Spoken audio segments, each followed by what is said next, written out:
तो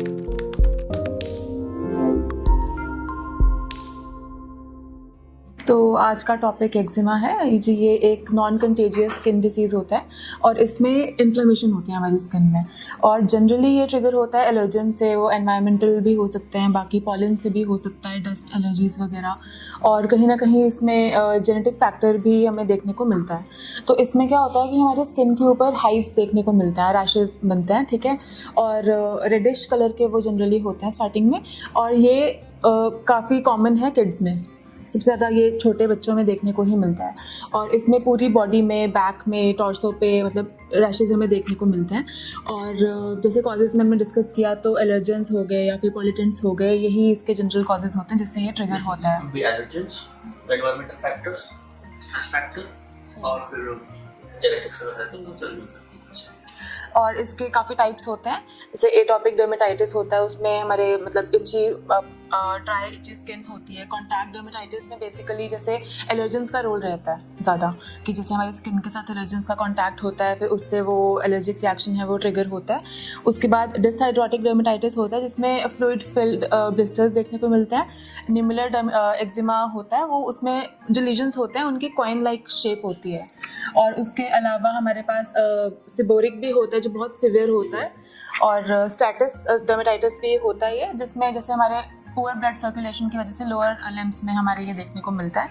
और एक न्यूरोडर्मा होता है जिसमें कि ज़्यादा थिक पैचेस बनता है हमारी स्किन के ऊपर। और इनकी जो एक्जिमा के अगर आप स्पेसिफिक सिम्टम्स आप देखते हैं, it is dry skin, reddish rashes first, फिर उसके बाद सीवियर इचिंग, बहुत ज़्यादा इचिंग होती है। आपको पेशेंट्स बोलते रहेंगे हमारा बच्चा पूरी रात इचिंग, हाँ, स्पेशली रात को, रात में स्पेशली इचिंग बढ़ जाती है and it is very itchy and irritating. और जैसे इचिंग होती है तो उससे मतलब स्किन पे स्क्रैचेस वगैरह भी हमें पेशेंट्स में देखने को मिलते हैं।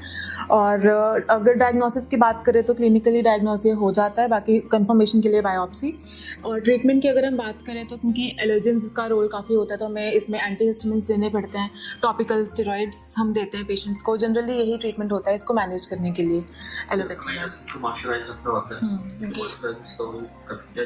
और मतलब स्किन क्रैकिंग वगैरह भी देखने को मिलती है इसमें। और स्किन क्रैकिंग होती है तो इन्फेक्शंस का भी वहाँ पे चांसेस बढ़ जाते हैं।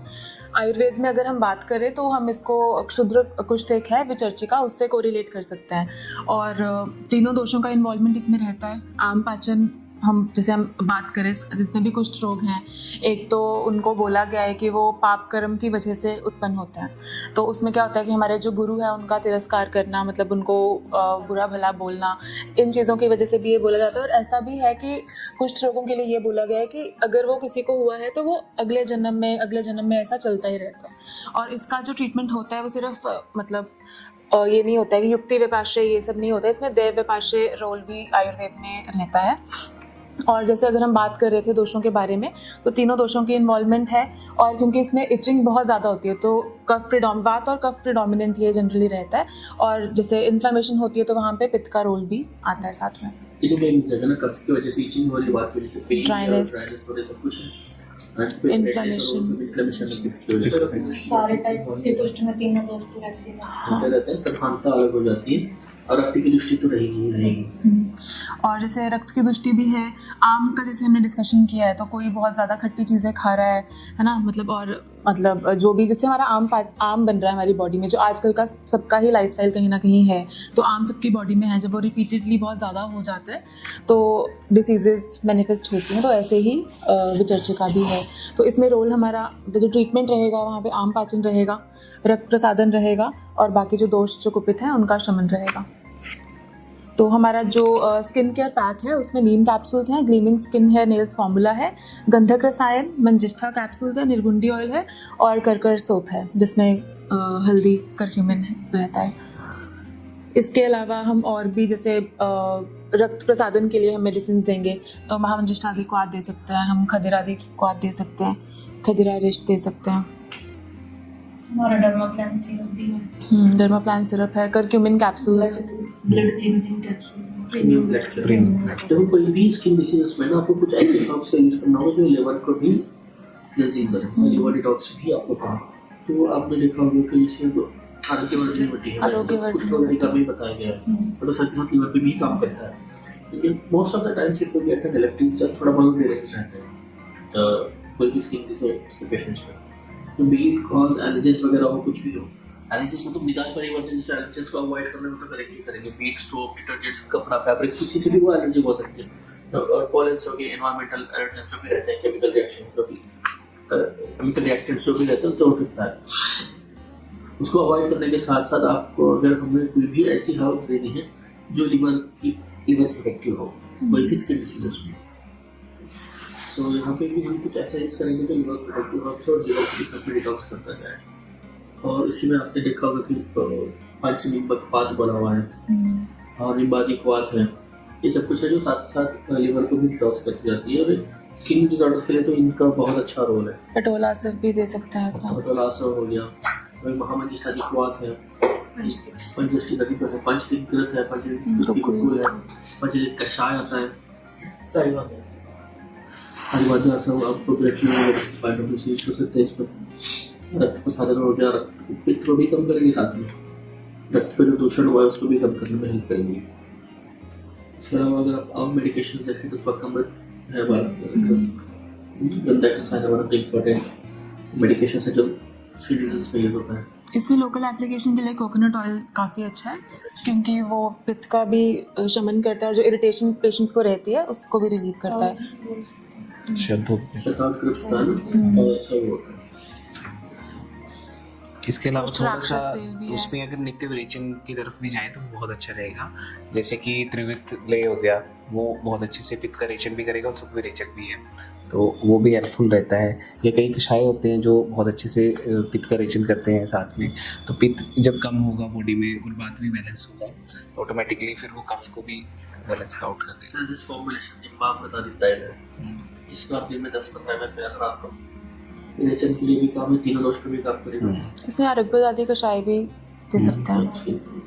बट हम उसके पॉइंट ऑफ व्यू से देंगे ना कि सर आप यही काम करें, स्किन के साथ साथ वो विरेचन वाला काम करें, उसके लिए अलग से नहीं देंगे। यहाँ पे मेडिकेशन जो भी हम सेलेक्ट करेंगे एक लिमिटेड रहेगी, हम ऐसा कॉम्बिनेशन के साथ में विरेचन भी करते जाएं। यहाँ पे विरेचन करना भी जरूरी है।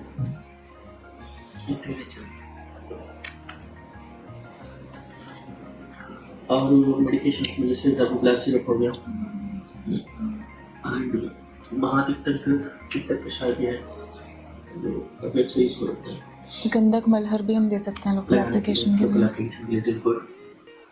रसमानिक का जो प्रयोग है बहुत अच्छा है स्किन डिजीजेस में।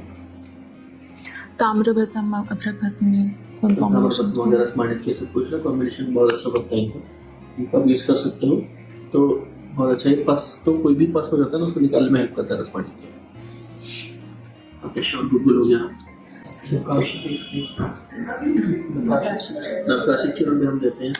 पेशेंट्स जैसे नवकार्शिक चूर्ण हम देते हैं तो उसमें ऐसा होता है कि पेशेंट्स कंप्लेन करते हैं कि हमें इरिटेशन हो रही है बहुत ज़्यादा, लेकिन उनको उस टाइम पे ऐसे गाइड करना भी ज़रूरी है कि this is a part of the treatment, तो वो कंटिन्यू करना है। किसी को बहुत ज़्यादा इरिटेशन हो रही है तो हम थोड़ी डोज कम कर सकते हैं उसकी, बट इसको चेंज कर सकते हैं, घी वगैरह का खिला सकते हैं, उसमें घी के साथ मिक्स करके दे दें। नाइट का इम्पोर्टेंट रोल भी होता है स्किन डिसीज को मैनेज करने में। विदाउट मैनेजिंग डाइट आप कोई भी नहीं कर सकते। सो कफवर्धन, पित्तवर्धन चीज़ें हमने सारी बड़ा कम करनी है बेसिकली। तो डायरी प्रोडक्ट्स आजकल के लाइफस्टाइल के हिसाब से हम देखें तो डायरी प्रोडक्ट्स बंद कराते हैं एंड जंक फूड हो गया, सिट्रस फ्रूट्स आप बंद कराओ। सिट्रस कुछ भी होता है, खट्टी चीज़ें जो भी होती है वो आप बंद कराइए। एंड प्रोसेस्ड फूड हो गया एंड स्पेसिफिक स्किन डिसीज में बोला गया कि कुछ वेजिटेबल्स बिल्कुल नहीं खाना, जैसे ब्रिंजल हो गया या ओकरा हो गया एंड रेडिश, सब कुछ मना किया गया ऐसी चीज़ें। इसके साथ साथ जैसे मीठे और नमकीन का कॉम्बिनेशन वो बोला गया है कि पोषण के लिए कॉम्बिनेशन भी बोला गया है कि तो जैसे हम दूध और बिस्किट लेते हैं, नमकीन लेते हैं, जनरली सभी लेते हैं, तो ये चीज़ें हमें बंद करवानी है। जो रेगुलर हम छोटी छोटी चीज़ें कर रहे होते हैं वही विरुद्ध हाल हम कर रहे होते हैं, जिससे जो विषय वो सब कुछ बन रहा था उसी को कट डाउन कर देंगे तो काफ़ी चीज़ें बेहतर हो जाती हैं।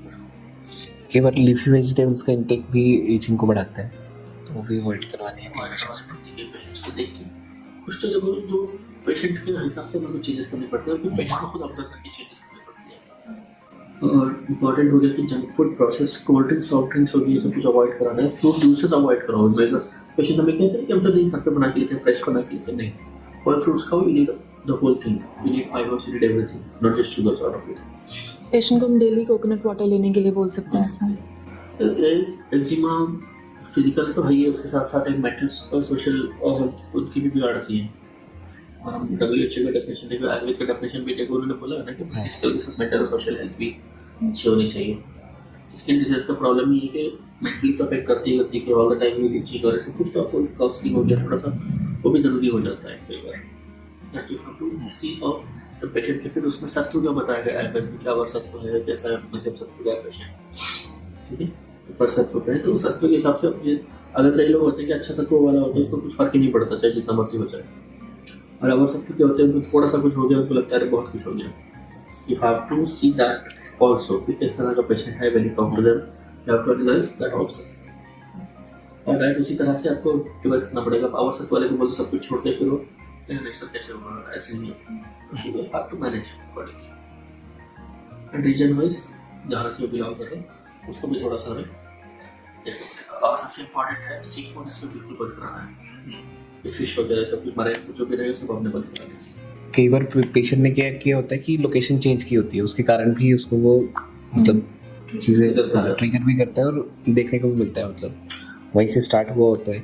जब वो रहना स्टार्ट करता है, जैसे एकदम से ठंडे इलाके में चले जाएंगे या फिर एकदम से कोस्टल रीजन में चले जाएंगे तो उनको वो एक्जिमा स्टार्ट हो जाएगा वहाँ पे, और वो अपने नेचुरल जब प्लेस पे आएंगे या नेचुरल सीजन जब उनका स्टार्ट होगा, जो बचपन से रहते हैं, तो वो ऑटोमेटिकली ठीक होते जाएंगे उसको।